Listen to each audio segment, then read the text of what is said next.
Hi friends, പരിസ്ഥിതിയുമായി ബന്ധപ്പെട്ട വ്യക്തികളാണ് നമ്മളിന്ന് നോക്കുന്ന ടോപ്പിക്.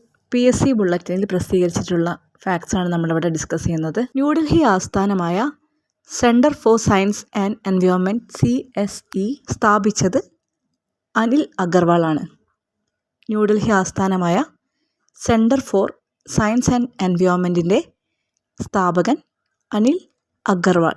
പരിസ്ഥിതി പ്രസ്ഥാനങ്ങളുടെ മാതാവ് എന്നറിയപ്പെടുന്നത് റേച്ചൽ കാഴ്സൺ. പരിസ്ഥിതി പ്രസ്ഥാനങ്ങളുടെ മാതാവ് എന്നറിയപ്പെടുന്നത് റേച്ചൽ കാഴ്സൺ. ഇവരുടെ ഒരു പ്രധാന പുസ്തകമാണ് സൈലന്റ് സ്പ്രിംഗ് അഥവാ നിശബ്ദ വസന്തം. അമേരിക്കയിലെ ജനങ്ങൾക്കിടയിൽ പരിസ്ഥിതി അവബോധം സൃഷ്ടിക്കുകയും അതുപോലെ DDT പോലെയുള്ള മാരക കീടനാശികൾക്ക് നിരോധനം ഏർപ്പെടുത്തുവാനും ഈ പുസ്തകം വഴിതെളിച്ചു.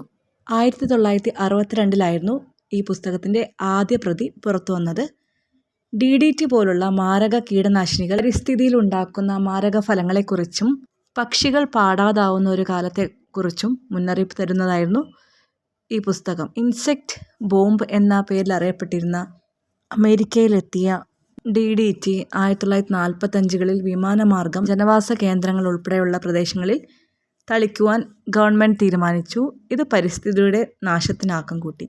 ഇതിനെതിരായി കോടതി വ്യവഹാരങ്ങൾ ഒന്നൊന്നായി പരാജയപ്പെട്ടപ്പോൾ 1958 ജനുവരി ദി ബോസ്റ്റൺ ഹെറാൾഡ് എന്ന പത്രത്തിൽ അച്ചടിച്ചു വന്ന പ്രശ്നസംബന്ധിതമായ ഒരു കത്തിൻ്റെ കോപ്പി ഓൾഗ ഓവൻസ് ഹക്കിൻസ് എന്നയാൾ കേഴ്സണ് അയച്ചു കൊടുത്തു. ഇത് സൈലന്റ് സ്പ്രിംഗ് എഴുതുവാൻ വേണ്ടിയിട്ട് പ്രചോദനമാവുകയും ഇതിൻ്റെ ഫലമായി 1972 DDT ഉൾപ്പെടെയുള്ള കീടനാശിനികൾ അമേരിക്കയിൽ നിരോധിക്കപ്പെട്ടു. ഇത് ജസ്റ്റ് ഒരു ഇൻഫർമേഷന് വേണ്ടിയിട്ട് തന്നെന്നുള്ളൂ. അതിൽ നമ്മൾ ഓർത്തിരിക്കേണ്ടത് പരിസ്ഥിതി പ്രസ്ഥാനത്തിൻ്റെ മാതാവ് റേച്ചൽ കാഴ്സൺ. അവരുടെ പുസ്തകമാണ് സൈലന്റ് സ്പ്രിംഗ്. ഇൻസെക്റ്റ് ബോംബ് എന്നറിയപ്പെടുന്ന DDTയെക്കുറിച്ചുള്ള അതിൻ്റെ മാരക ഫലങ്ങളെക്കുറിച്ചുമാണ് ഈ പുസ്തകത്തിൽ അടങ്ങിയിരിക്കുന്നത്. അടുത്തത് ഫ്രൈഡേസ് ഫോർ ഫ്യൂച്ചർ എന്ന പരിസ്ഥിതി പ്രസ്ഥാനത്തിൻ്റെ സ്ഥാപക Greta Thunberg. Fridays for future എന്ന പരിസ്ഥിതി സംഘടനയുടെ സ്ഥാപകയാണ് ഗ്രേറ്റ തുൻബർഗ്. ആഗോള താപനവും കാലാവസ്ഥാ വ്യതിയാനവും തടയാനായി അന്താരാഷ്ട്ര തലത്തിൽ ഉത്ബോധനം നടത്തുന്ന ഒരു സ്വീഡിഷ് പരിസ്ഥിതി പ്രവർത്തകയാണ് ഗ്രേറ്റ തുൻബർഗ്.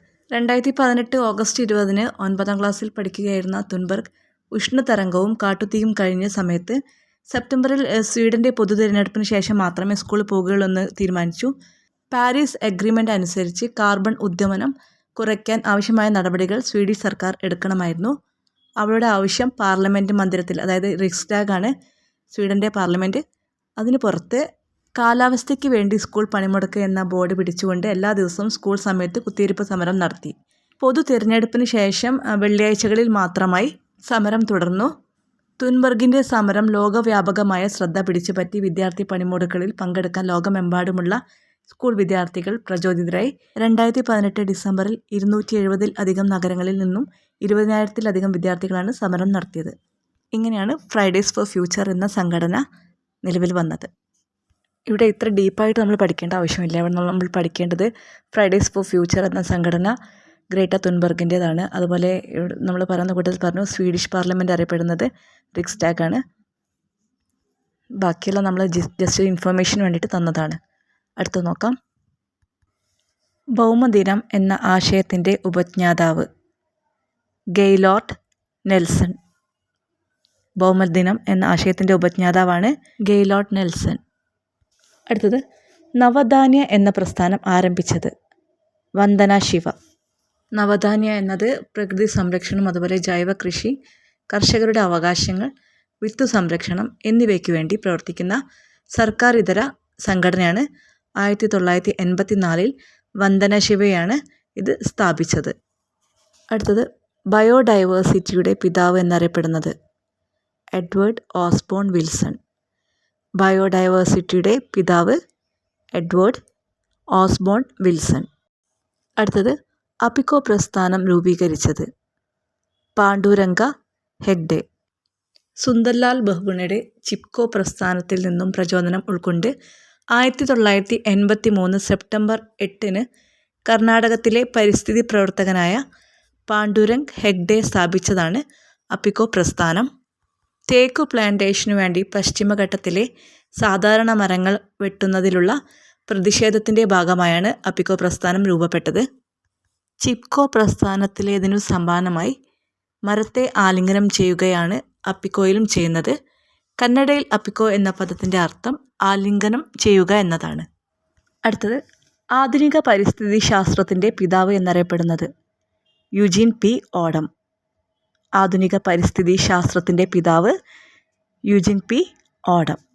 ആധുനിക പ്രകൃതി കൃഷിയുടെ ആചാര്യൻ മസനോബു ഫുക്കുവോക്ക. ജപ്പാൻ സ്വദേശിയായ മസനോബു ഫുക്കുവോക്കയാണ് ആധുനിക കൃഷിയുടെ ആചാര്യൻ എന്നറിയപ്പെട്ടിരുന്നത്.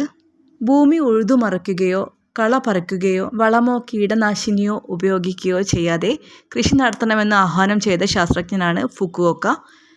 ഫുക്കുവോക്ക എഴുതിയ ഒറ്റ വൈക്കോൽ വിപ്ലവം ദ വൺ സ്റ്റോർ റെവല്യൂഷൻ എന്ന പുസ്തകം ഒട്ടേറെ വിദേശ ഭാഷകളിലേക്ക് തർജ്ജമ ചെയ്തിട്ടുണ്ട്. കൂടാതെ ഇന്ത്യയുടെ വിദേശികത്വം പുരസ്കാരം, മാഗ്സസെ അവാർഡ് തുടങ്ങിയ ഒട്ടേറെ അവാർഡുകൾ അദ്ദേഹത്തിന് ലഭിച്ചിട്ടുണ്ട്. PSCയുടെ ചോദ്യമായിട്ട് എപ്പോഴും ആവർത്തിക്കാറുള്ളതാണ് ഒറ്റ വൈക്കോൽ വിപ്ലവം ആരുടെ രചനയാണ് എന്നത്. ഉത്തരം മസനോബു ഫുക്കുവോക്ക. അടുത്തത് ജൈവ കൃഷിയുടെ അതായത് ഓർഗാനിക് ഫാമിങ്ങിൻ്റെ ഉപജ്ഞാതാവ് sir Albert Howard. Sir Albert ഹോവാർഡാണ് ജൈവ കൃഷിയുടെ ഉപജ്ഞാതാവ് എന്നറിയപ്പെടുന്നത്. അതായത് ഓർഗാനിക് ഫാമിങ്ങിൻ്റെ ഫാദർ എന്നറിയപ്പെടുന്നത് സർ ആൽബർട്ട് ഹോവാർഡാണ്. അടുത്തത് ജീവമണ്ഡലം എന്ന പദം ആദ്യമായി ഉപയോഗിച്ച ശാസ്ത്രജ്ഞൻ എഡ്വേർഡ് സ്യൂസ്. ജീവമണ്ഡലം എന്ന പദം ആദ്യമായി ഉപയോഗിച്ച ശാസ്ത്രജ്ഞനാണ് എഡ്വേർഡ് സ്യൂസ്. അടുത്തത് പരിസ്ഥിതി ശാസ്ത്രത്തിൻ്റെ പിതാവ് എന്നറിയപ്പെടുന്നത് അലക്സാണ്ടർ ഹംബോൾട്ട്. പരിസ്ഥിതി ശാസ്ത്രത്തിൻ്റെ പിതാവ് അലക്സാണ്ടർ ഹംബോൾട്ട്. ബയോഡൈവേഴ്സിറ്റി ഹോട്ട്സ്പോട്ട് എന്ന ആശയം ആദ്യമായി അവതരിപ്പിച്ച ബ്രിട്ടീഷ് പരിസ്ഥിതി ശാസ്ത്രജ്ഞൻ നോർമൻ മയേഴ്സ്. ബയോഡൈവേഴ്സിറ്റി ഹോട്ട്സ്പോട്ട് എന്ന ആശയം ആദ്യമായി അവതരിപ്പിച്ച ബ്രിട്ടീഷ് പരിസ്ഥിതി ശാസ്ത്രജ്ഞനാണ് നോർമൻ മയേഴ്സ്. പരിസ്ഥിതിയുമായി ബന്ധപ്പെട്ട കൂടുതൽ വ്യക്തികളെ ഉൾപ്പെടുത്തിക്കൊണ്ടുള്ള വീഡിയോ അടുത്ത് തന്നെ അപ്ലോഡ് ചെയ്യുന്നതാണ്. നിങ്ങൾക്ക് ഈ വീഡിയോ ഉപകാരപ്പെടുന്നതാണെങ്കിൽ സബ്സ്ക്രൈബ് ചെയ്തൊന്ന് സപ്പോർട്ട് ചെയ്യുക. താങ്ക്